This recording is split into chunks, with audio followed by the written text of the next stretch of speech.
Jongleurs, troubadours et musique d'époque, le temps d'un week-end, le château de la Madeleine a revêtu une allure moyenâgeuse aux airs de célébration pour le retour des rendez-vous de la Madeleine.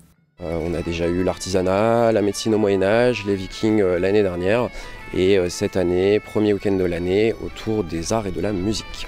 Une remontée dans le temps au cœur des remparts de la forteresse. Pour le premier rendez-vous de cette deuxième édition, c'est un village du XVe siècle qui a été reconstitué, mettant à l'honneur l'artisanat et le savoir-faire de l'époque. On va avoir des gens qui vont présenter tout ce qui est le métier de tissage.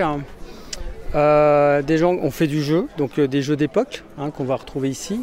Et puis il y a les bâtisseurs, donc il y a quelqu'un qui vous présente comment à l'époque on calculait les longueurs, comment on faisait des angles droits avec une nœud à corde par exemple. On a la chance de jouer dans un tel cadre, le château est magnifique avec une superbe vue. Depuis sa création en 2023, l'objectif de cet événement porté par le département des Yvelines est de développer la fréquentation sur le site.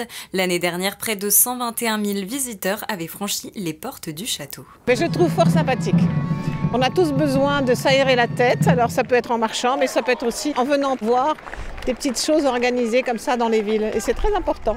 C'est bien, ça permet de faire vivre un patrimoine culturel qui sinon serait peut-être pas forcément très entretenu. Donc j'imagine que ça doit servir aussi un petit peu à ça. Avec 4000 visiteurs présents ce week-end, la saison au château de la Madeleine est lancée. Prochain rendez-vous avec l'histoire les 8 et 9 juin prochains pour une immersion dans l'art du siège au Moyen-Âge.